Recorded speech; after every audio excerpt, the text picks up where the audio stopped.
Gilbert, what's happening, buddy? How you feeling today? I'm good. How you doing? Thank you for having me. It's an absolute pleasure. You've been a great addition to the league. How did Ice Cube convince you to come and play, man? How did he sell it to you? He actually didn't. I think just his presence of coming, to my podcast gave me the energy to actually say yes. Okay. Because, Cube, I'm from the Valley, 818, so Cube was the Valley's rapper, because we heard he went to Taft High School. So that's who we claim as our rapper. Like Ice Cube is the greatest. So when he came, it was like childhood memories coming back to me. Yeah. So I was just like, yes. He didn't even ask me yet. I love it. That's good. Good stuff. What was the hardest part about getting back into playing shape, I guess is the best way to put it, because some of these guys aren't in playing shape, but they're out there playing. But what was the hardest part, getting back out and doing something like this competitively? Just remembering, the hardest part is remembering you can't do what you think you can do. I was 260, when I, said I'll play. Oof. So I had to drop all the way to 220 to 215 before I can start actually getting on the court. That's a lot of chopping, man. That is. Wait, yeah. Now, I was going to ask you, because that's interesting when you listen to what Charles Barkley just said about Zion Williamson, who's 280. 285. Yep, and Chuck knew, because Chuck came out of college. He was like 300 pounds. He knew he had to lose some weight. But, like, at 260, can you play basketball? At 280, is Zion going to be in trouble playing basketball? I always kept saying that, before when I first seen him, is for his size and weight, he's overweight. Like, college, everyone's boasting like, we've never seen this kind of power and, body, and this body can move. Yeah, because usually they have a weight clause in their contract that say, get down the weight. If Cousins said, I'm 285, at 6'11", they will say he's fat. Yeah. So what makes 285 at 6'6" look attractive? Because he looks like a D tackle. He looks like Aaron Donald more than he looks like a basketball player. So his whole career, starting right now, he's going to have to be on mostly cardio type of workout routine. He can't even look at a weight. Yeah. Because he's gonna buff up. So his whole career, he has to understand, I have to learn how to train cardio during the season. I was working out 3 times a day during season, and I still gained weight. You got to watch what you eat, Gilbert. It's not even about watching what you eat. You got to remember, for a basketball player, if you're playing 42 minutes, right? Yeah. Stop and go, you're really only doing 1.5 miles. I got you. If you're an elite point guard, you're at 1.5 miles. Drew Holiday did 1.7. So imagine if that's only 1.5 miles a game, what are you actually really burning? I got you. Nothing. You're not really burning any calories. That's an interesting way to look at it. Never really looked at it quite that way. Gilbert Arenas with us here on Tiki and Tierney. So take us back to the mid-2000s. I want to jump around a lot of different things. I want to ask you about Bradley Beal, ask you about John Wall. Your former team, the Wizards, have some tough decisions. Although there's no decision to make with Wall. They already made the decision. They've got to make a decision with Beal. But, Gilbert, in the mid-2000s, and I called you an assassin coming in, big game, late bucket getter, ultra confident, pull up from anywhere, really unstoppable for a couple of years in those mid-2000s. If you stay healthy, where does Gilbert Arenas finish his career in terms of perception, all-time list? You got to think about that once in a while, right? No, I actually really haven't thought about it because, usually when you think about what is, it really kind of messes up the rest of your life. Yeah. You're sitting there thinking about what if I didn't get injured? What if I didn't go in the game? It happens. People get injured. People, play their full careers. At 25 years old, I was considered one of the elite. So, my career was cut short from, injuries. I had 3 injuries in 14 months on the same knee. Wow. Yeah. Gilbert, was it? I know it was 3 injuries. Was it 3 surgeries or was it 2? 3 surgeries. It was the 3. I didn't know if you had 2 or 3. Yeah. Gotcha. Oh man. Yeah, I mean, and 3 surgeries in 14 months. You can't handle that as a guard. And now John Wall, it's the Achilles. KD's coming back from that. John Wall, $40-something million a year. Ernie Grunfeld had a long leash, and I like Ernie, but probably too long of a leash to run the Wizards. He's gone. They got to change a lot of stuff. Number one, can John Wall come back and, with a sense of the same burst? Can he ever be remotely the same athlete, do you think? Yes. You think so? And, okay, so this is what perception versus reality. Mm-hmm. Perception says, John Wall tore his Achilles. KD tore their Achilles. Everyone who tore their Achilles, their careers was cut short. It was never the same. Well, unfortunately, these two players are actually different. They didn't tear their jumping Achilles. Kobe, all of those guys tore their jumping Achilles. Wow. John Wall tore his left Achilles, but he's a right foot jumper.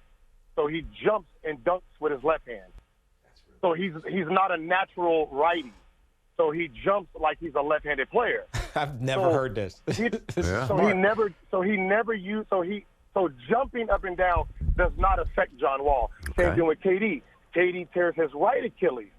Does not stop his explosion because he jumps off of his left foot. That's interesting. That's interesting. So these are the only two players who tore the opposite of everything. Yeah.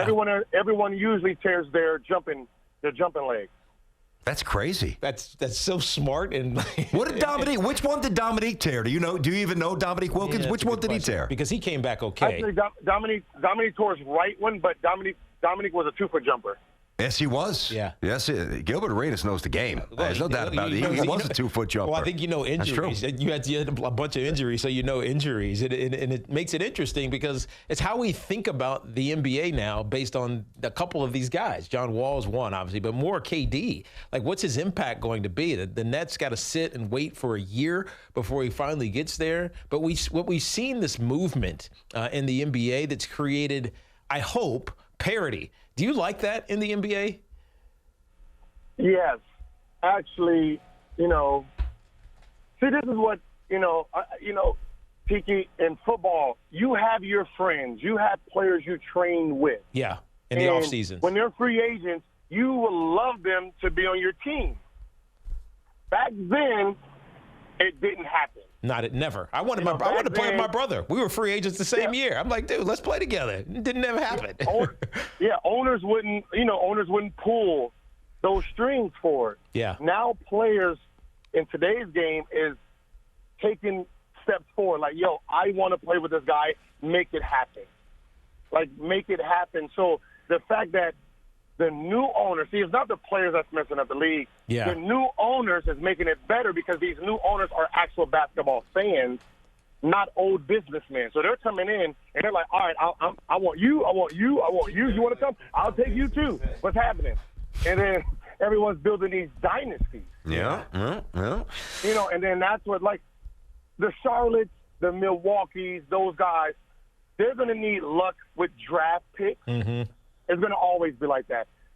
L.A., Golden State, Chicago, Miami, the New York, Boston, of course, they're going to always have the advantage because those cities are big cities. No one wants to be in a small city. Except for the Knicks. Gilbert, because nobody wants to go there right now. And what's so funny is that is the weirdest that is the weirdest franchise in history because they do pay players. They just pay the wrong players. Yeah. Well, no good players want to take the money. But people want to be in New York. I just don't know if sometimes as an athlete, it's just a little thing. It'd be the simplest things that that makes a player leave. Yeah. I don't know if this is a true story, but it was told.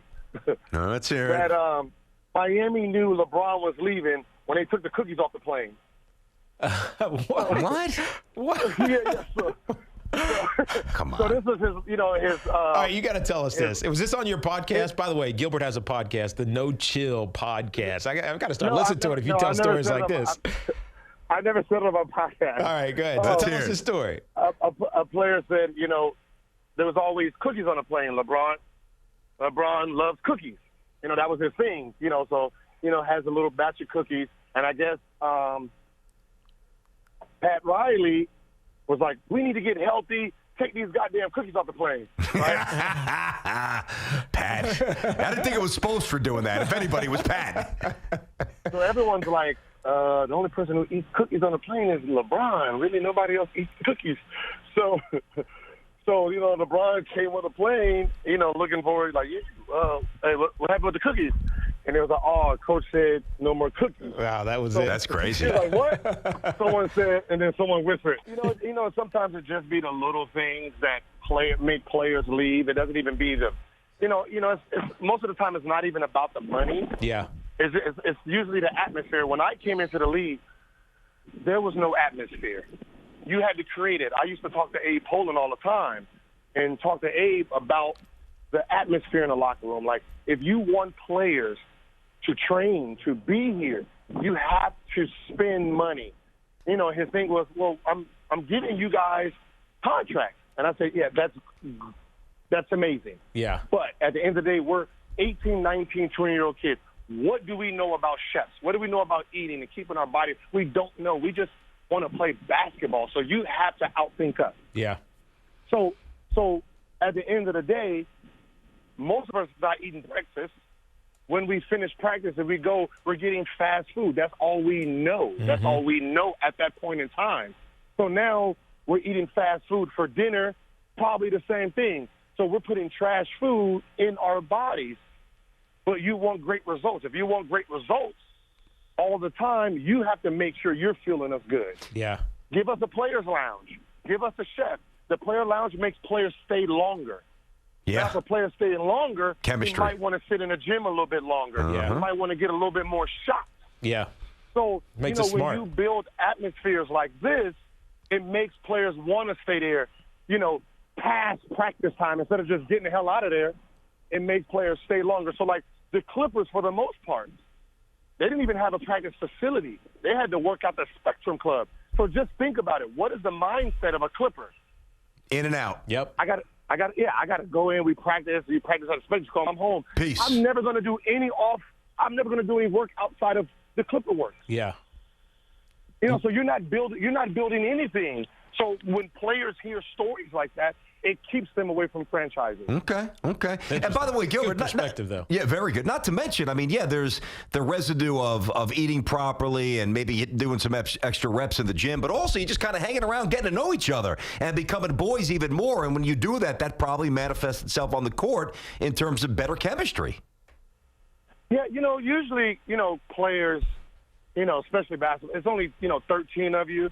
You're around each other all the time. Mm-hmm. So that natural chemistry always builds. Like, you're going to have the players that don't like each other, but on the court, the chemistry works anyway because that's the part of it. It's like, I don't like you, but we hate them more.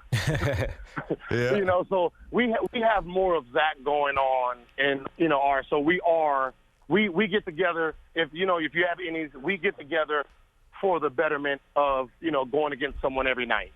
Well, listen, man, I'm going to be out in Oklahoma City this weekend with CBS doing the Big Three. Looking forward to meeting you in person, chopping it up a bit. Really one of the great players of the 2000s, unstoppable, three-time All-NBA. His enemies, 3-1, taking on Trilogy in Oklahoma City where the Thunder play at the Chesapeake Energy Arena. That's Gilbert Arenas. A lot of salient thoughts right there. Man. A lot of things that we tapped into that we just kind of stumbled on. Yeah, that's you good brought stuff. some good stuff. Good Nicely stuff, done, Gilbert. buddy. Appreciate you. No problem. I didn't even. We're going against Trilogy. way to look at the schedule, buddy. I guess it doesn't matter. What's so funny is because I got to pick my team. I picked all dominant guys of scoring to offset everyone. So we're already in the championship. We're just actually playing right now, just getting to know each other, just a feel for the game. Like I average 7 minutes a game, and we're beating everybody by 10, 15. All right. Well, there's a long season to go. Don't get too cocky there, buddy. No. You're trying out for you like positioning yourself for a GM somewhere. Was it Triplets? Yeah. So Johnson's team. You see, he has to play every single minute. Yeah. He has to play. And he's doing great. I can play 7 minutes, and we've been 3-0. You think Joe can still? He's going to win the MVP though. Yeah, he's tearing. Joe was slaying it. You think he can still play in the NBA 20 minutes on a good team? Yes. I do too. He has to be on a team like a team that should pick Joe up is the Lakers. Yeah. They need a half court ISO guy that can create buckets in small spaces. Mm-hmm. You know, that's where Joe's always been great at. Yeah. You know, me and him came in the same draft, so, you know, I got to see a lot of Joe and just to see his game develop. And Lakers half court last 5 minutes, that's Joe's specialty. And right now the Lakers don't have that specialty guy. 20,000 points. He did something right. Listen, man, we'll see you in Oklahoma City. Really enjoyed it. Thanks a lot, Gilbert. Appreciate you hopping on, buddy. No problem. That was good. I got to listen to that podcast as well. Yeah, I do. Sounds money.